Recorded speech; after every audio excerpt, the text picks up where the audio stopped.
ever a danger in overthinking your opponent? Yeah, there is, and I don't watch any video for that point. It's up to my coaches to do that, really. When it comes to the guys I'm fighting, I mean, I'll watch them when I break down film for Fox or doing the color commentary, but when I'm in my fight camp, for each individual, I really watch no film. I have my training partners watch the film, and I have my coaches watch the film, and then it's important that I just build my training partners into the person I'm fighting, and then I'm good. What is the danger in overthinking an opponent? What can happen? Well, when you're fighting, you can just build them into something they're not, because that's the way the mind works. So the important part is just staying true to yourself, having trust in your instincts on this week, whether it comes to speaking, whether it comes to fighting. It's all instinctual at this point. It has nothing to do with what I need to think anymore. I've already done that for the past 10 weeks. I've already done all that work. So what do I need to think now for? The experience you've gone through with media obligations through the years and the trash talk, can you understand why Rousey wants no part of it this week? Yeah, I mean, I understand it. This isn't easy what I'm doing here. It's not easy what any of us have to do as fighters. We're one of the only, I guess, sports in the world that's forced to do as much media as we do have to do and go out there and compete at the highest level in the world, or else you get your head kicked off your shoulders. And that's the missing link, is a lot of these other athletes are playing games. This is not a game.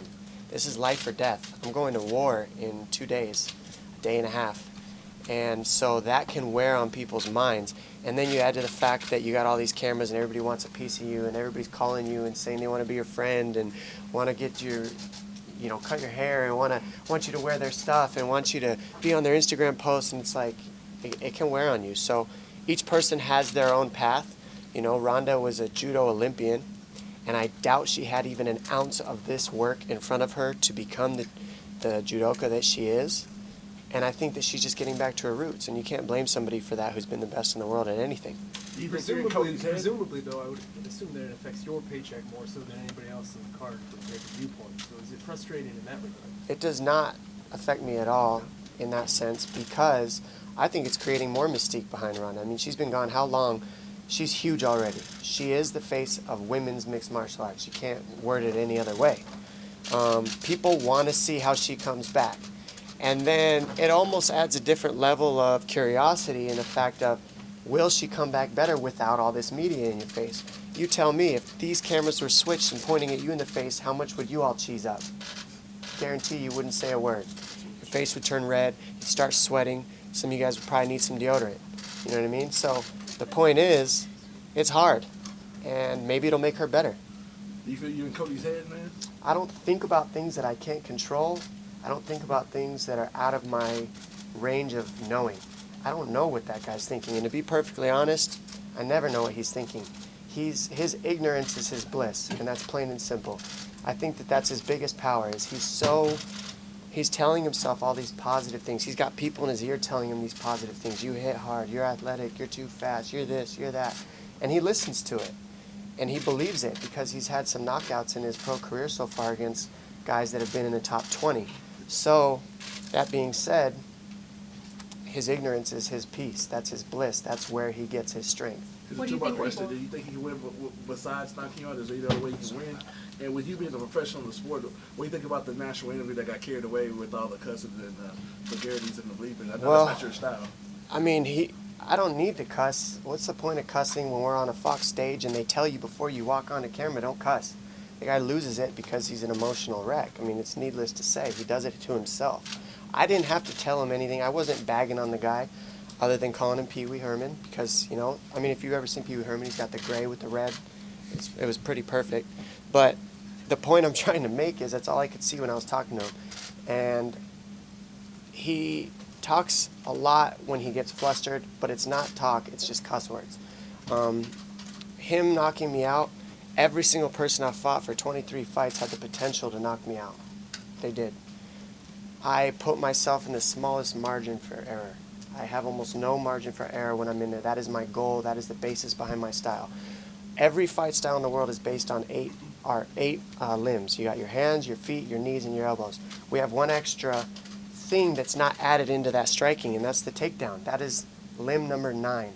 That is something that I've also added into my style to make it hard to finish takedowns, to accomplish takedowns, to time them. So that's another thing that makes my style look different than all these other people and all these other people in the UFC in the world, is I've added that to my mind process, and I've created wrestling as a branch of striking. Are you worried or concerned about fireworks tomorrow with the weigh-ins? You think he's an emotional wreck? It's the first time you guys come face to face. What's your mindset going into that? Well, I can't worry about the things I can't control. I'll say that again. And I don't worry because I probably count on him trying to act real loud, real tough, knowing he's going to have people holding him back. He's got this self-perceived image of himself of, one, to be an alpha, so he's got to perceive that. He's got to put that out there to everybody. You got to be real loud about it. And two, to also be a savage in his own head. I'm a savage. I'm going to break your jaw. I'm crazy. I got loud tattoos. I act crazy. I look mean. I'm mad. I got dad issues. All this stuff. So he's got to portray that. He's got to put that show on for all you guys. I mean, that's what makes him look tough. For me, I'm going to be me. I'm going to be myself. If he wants to act that way, he can, but we've got a date. The fight's happening. Whether I go after him or try to fight him on that stage or not, we're fighting. So what's the point of doing all that? To me, it's a waste of energy. Be calm right now. Let me give you some tips, Cody. Be calm right now. Calm yourself down. Relax, because the fight's happening, buddy. So, save your energy.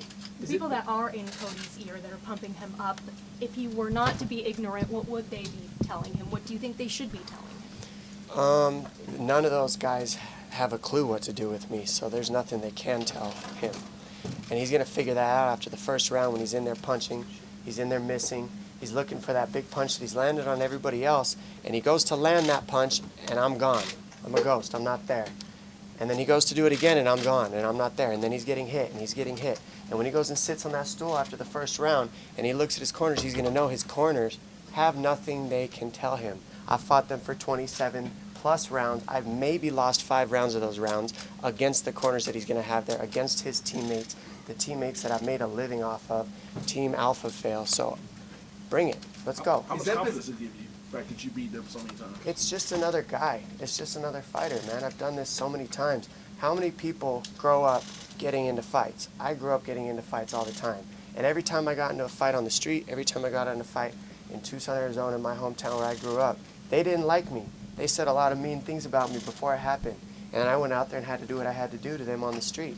What's the difference of this really, other than now I've got all these media outlets covering it and making it a bigger deal than it is. Really, this is just a fight. And if it was on the street, I would have already done it. So it's already done in my eyes. You talk about all the people in his corner. I mean, this is a long, drawn-out thing. Is it bizarre to you in a way that this is almost the way that this division is played out, where an entire team has consistently come after you and sent guy after guy? Why join him when you can beat him? I had that mindset since the first day I laid eyes on Uriah Faber back in 2007. He looked at me, I'll never forget. He came, he shook my hand, and he didn't even know who I was, the guy that he was facing. Why?